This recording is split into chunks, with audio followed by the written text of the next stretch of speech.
A paz do Senhor Jesus, bem-vindo ao nosso canal de comentários das lições bíblicas da Escola Dominical.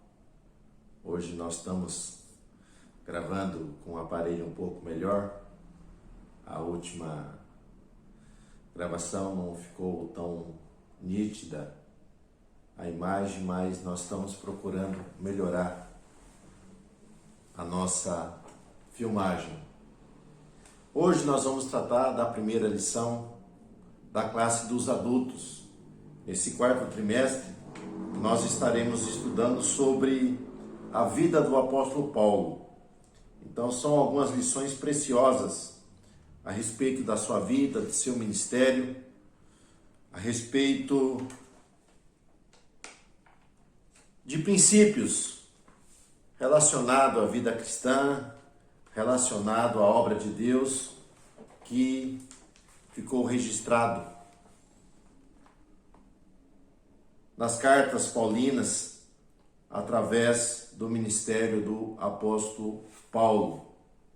Então, nessa primeira lição, o nosso autor, a proposta é nós estudarmos sobre o mundo do apóstolo Paulo, o mundo antigo. A leitura bíblica está em Atos dos Apóstolos, capítulo 26, versículo 1 ao versículo de número 7.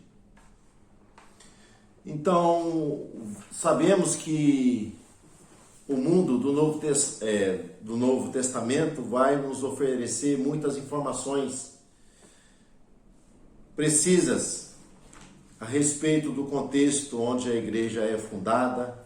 A igreja ela vai se expandir e vai alcançar até então o mundo conhecido daquela época. E também nós temos uma parte das Sagradas Escrituras sendo revelada no contexto do Novo Testamento.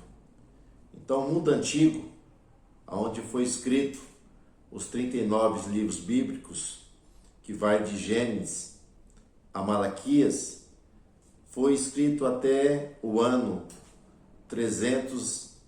431 a.C. Então, esse período de 430 até o nascimento de Jesus é chamado período interbíblico ou intertestamentário, aonde não há registro da palavra de Deus que foram revelados nesse período. Então, o último livro do Antigo Testamento é o livro de Malaquias, e nós vamos ver que a revelação de Deus, no sentido do Espírito Santo inspirar para que seja novamente ali trazida uma revelação escrita, ela vai surgir ali com os apóstolos e também com os evangelistas que escreveram ali os evangelhos de Jesus. Então, desses 27 livros do Novo Testamento, 21 foi escrito na modalidade carta. Então, dessas 21, nós temos, o apóstolo Paulo escreveu mais da metade dessas cartas, da qual ele escreve 13 cartas. Se nós considerarmos que a carta aos Hebreus foi escrita por ele, então nós temos 14 cartas escritas pelo apóstolo Paulo, que foi inspirado pelo Espírito Santo para revelar a palavra de Deus, os ensinamentos relacionados ao Evangelho de Cristo para a igreja que havia sido formada. O primeiro item, entendendo a origem de Paulo, o mundo de Paulo no Império Romano. Sabemos que o povo hebreu, após a morte de Salomão, o reino vai ser dividido em dois: o reino do norte e o reino do sul. O reino do norte eles serão levados para o cativeiro em 722 e o reino do sul em 3 levas. Nós estudamos isso no trimestre passado, onde o reino de Judá haverá ali a destruição da cidade e do templo, e haverá 3 levas ali dos judeus que são repatriados para Babilônia, no ano 606, 597, depois no ano 606, 597, depois 587, a terceira leva. Então nós aqui talvez corrigimos que essa nossa pré-aula aqui nós não fazemos correção. Então eu li a lição aqui e nós comentamos aqui de uma maneira que você entenda o que será estudado na próxima aula e também te ajude. Você que possa ser um professor ou um aluno para que venha aumentar o seu conhecimento. Então, com esses 2 cativeiros do Reino do Norte e o Reino do Sul, nós vamos ver que vai chamar no Império Grego um termo que eles vão usar de diáspora ou dispersão, porque quando houve o Império Persa, nós temos que entender grandes impérios que surgiram na Antiguidade. Veio o Império Assírio, depois o Império de Babilônia, depois surge o Império Medo-Persa. O Império Persa ele acaba sobressaindo sobre os medos, que depois fica só o Império Persa, vira único. No período do Império Persa é que houve o retorno dos judeus novamente para a sua terra, depois daqueles 70 anos profetizada por Jeremias. Depois surge o Império Grego, no ano 331 antes de Cristo. Depois do Império Grego vai surgir o Império Romano. Então é no Império Romano na qual nasce a pessoa bendita de Jesus, o nosso Salvador, aonde vai ser fundado a igreja, o evangelho vai ser ali levado a todo o Império Romano. Então Paulo, ele nasce nesse tempo, aonde o Império Romano ele está governando até então todo o mundo conhecido, o mundo bíblico daquele tempo. E nós vamos ver que Paulo, ele era filho de judeus, mas nasce em Tarso. Tarso era uma cidade da Sicília, uma cidade que era tão importante que nós vamos ver que um dos imperadores ali, ele deu autonomia para esta cidade. Ela tinha uma autonomia e ela não pagava tributos ao governo de Roma. Então Paulo nasce em Tarso, ele era da tribo de Benjamim. O seu pai, embora fosse judeu, mas tinha a cidadania romana. Ele é levado até Jerusalém, aonde ele é instruído aos pés de Gamaliel, que era um grande doutor da lei naquele tempo. Então, no tempo em que Paulo nasce, vai surgir muitos grupos religiosos, alguns partidos políticos. Nós temos partidos políticos, temos os herodianos e também temos os zelotes, que era um partido que lutava pela independência do povo hebreu do jugo romano. E os herodianos é aquele que defendia a dinastia ali, a presença ali dos filhos de Herode no governo das províncias que eram ali governadas por Roma. E tem outros partidos religiosos. Temos os essênios, que era um pouco radical. Temos os fariseus, que eram os guardiões que eram os especialistas da lei, da qual pertencia o apóstolo Paulo. E também tinha os saduceus, que eram os guardiões da lei, e outros de menor expressão, e também alguns grupos como os samaritanos, que era ali um grupo de pessoas que também tinham que a sua crença, a sua religiosidade, a sua forma de adoração, que eles eram hostil para com os judeus. Então Paulo nasce nesse tempo, criado ali aos pés de Gamaliel. E nós vamos ver que com a passagem desses impérios, quando o Império Grego ele exerce o domínio sobre o mundo ali até então do Oriente Médio, ali da Europa, um pedaço da África, nós vamos ver que houve o que? A helenização. Então os gregos, eles pacificaram que, vamos dizer que eles levaram a língua, a fala grega a todos os outros povos. Então virou o que? Uma língua comercial, o grego, que era falado por todos, não o grego clássico lá da Grécia, mas o grego koioné, que era um grego que foi instruído dos demais povos que ali foram helenizados ali pelos gregos, ali quando houve a sua supremacia sobre os demais povos. E foi no período dos gregos, através de um governador dos gregos ali do Egito, Ptolomeu Filadélfio, que acabou sendo traduzidas as escrituras do hebraico para o grego, cerca do ano 282 a.C. Então, quando Paulo nasce, havia ali na Palestina o que?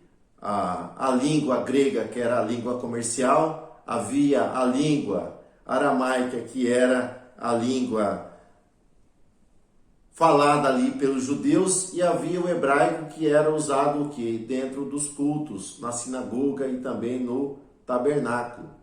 Então, nesse período da diáspora, que o povo hebreu foram tirados da sua terra, nós vamos ver que eles se esparramaram por todo o mundo, onde criaram que muitas sinagogas, que era um local onde a palavra de Deus ela era estudada todo o sábado, e onde as crianças recebiam que formação religiosa. Em cada sinagoga tinha ali o seu príncipe, o seu principal ali daquele lugar, e também vai surgir a figura do rabinato, que são rabinos, são mestres que vão estar estudando nesse período. Então nós vamos ver que quando o Império Romano alcança a sua supremacia, eles ainda mantêm a língua comercial, que era a língua grega, mas vai trazer o que? Uma paz para todo o império, chamada a Pax Romana, onde as estradas eram todas fortificadas e o acesso para outras localidades era garantido ali por essa legião romana que garantia a segurança ali de todo o império. Então, nesse período, também nós vamos ver, meus irmãos, que os romanos, eles se demonstravam benevolentes com todas as outras nações na questão de religiosidade, onde cada um podia ter a sua religiosidade, desde que observasse o que? Ali as tradições romanas, no sentido de não se impor ali aquilo que era praticado dentro do Império Romano. Então nós vamos ver que havia o que? Uma facilidade de locomoção, havia uma facilidade de comunicar com todos, porque todos falavam o grego, e também uma facilidade muito grande para a evangelização. Só que no princípio, os primeiros apóstolos, eles não abraçam o que? Essa ideia, onde Jesus havia dito para que eles saíssem o que? De Jerusalém para a Judéia, Samaria, até os confins da terra. Nós vamos ver que quando isso ocorre, eles não pregam para os gentios, porque gentios eram todos aqueles que não eram descendentes de Abraão. Então eles não pregam, não levam o evangelho a essas pessoas. E nós vamos ver que, embora Pedro prega na casa de Cornélio, nós vamos ver que os primeiros apóstolos eles são bem apáticos nessa questão de anunciar o evangelho para outra gente, aonde Paulo é levantado como o apóstolo dos gentios para que anunciasse o evangelho de Cristo que a todo esse povo que era afastado do caminho ali da cultura hebraica, ali da religiosidade hebraica. Então nós vamos ver que esses três mundos. O judeu veio levar o que as escrituras, porque logo a escritura hebraica ficou conhecida de outros povos devido às sinagogas. Nós vamos ver que havia a linguagem grega em todos os lugares e a segurança romana, da qual ali o evangelho podia ser levado a todas as pessoas. Então nós vamos ver que esses três povos, tanto judeu como grego e romano, trouxe uma grande contribuição para a pregação do evangelho em todos os lugares, porque havia toda essa facilidade, embora houvesse essa diversidade religiosa dentro do Império Romano, né? Mas eles davam que a liberdade para que se pregasse, desde que se não fizesse oposição o que? Às suas crenças, às suas divindades. Só que com essa influência grega, nós vamos ver que vai surgir um grande problema, que é relacionado com o gnosticismo, aonde, né, vai surgir várias doutrinas dentro do gnosticismo, né? Gnos significa conhecimento. Então eles achavam que o conhecimento estava acima de tudo, né? O saber, né? Logo eles botavam a confiança no saber humano. E nós vamos ver que isso acaba influenciando os líderes cristãos daquela época, aonde tanto o apóstolo Paulo como João, eles irão escrever defendendo que a pureza da doutrina cristã, que não deveria o evangelho misturar com a filosofia dos homens. Embora Paulo usasse de toda a sua cultura, vamos dizer assim, que ele adquiriu do Império Grego para facilitar a sua entrada em muitos lugares para pregar o evangelho, porque Paulo tinha facilidade em chegar em qualquer ambiente para anunciar o evangelho de Cristo, devido à grande bagagem cultural que ele possuía, não só da cultura judaica, mas também da cultura grega e das leis romanas. Então isso facilitou para que a sua mensagem fosse pregada em todos os lugares, né? E Paulo teve a sua formação ela estabelecida o que na fé judaica, na crença o que dos seus antepassados. Paulo era circuncidado ao oitavo dia, foi circuncidado ao oitavo dia. Ele era totalmente radical na tradição dos seus pais, né? Até que ele teve um encontro com Jesus. Isso nós iremos tratar nas próximas aulas, e nós vamos ver, meus irmãos, que ele vai peregrinar pelo mundo anunciando que o evangelho. Então o mundo que o apóstolo Paulo viveu foi um mundo em que Deus abriu a porta para que o evangelho chegasse a todas as outras nacionalidades. Então nós estaremos nesse trimestre, né, na próxima pré-aula que nós vamos aqui postar, falando de Saulo, né, o perseguidor. Vamos falar da conversão de Paulo, da sua chamada ao apostolado, a mensagem que Paulo pregava, né? Paulo, plantador de igrejas, o grande discipulador, evangelista, né? A dedicação dele para com a obra de Deus, a sua coragem e a sua gloriosa esperança. Então tudo que ele fez foi no poder do Espírito. Então todos esses tópicos que nós citamos aqui, nós vamos estar estudando durante esse quarto trimestre, e você é nosso convidado para nos acompanhar durante esses 3 últimos meses aqui neste canal, os comentários tanto das lições da classe dos adultos, como também da classe dos jovens, que está tratando de um assunto importantíssimo, fascinante, glorioso para a nossa vida espiritual. Então que Deus continue te guardando, te abençoando, e até um próximo encontro, Deus assim permitindo. Fique na paz de Cristo, na paz de Deus, e Deus te abençoe.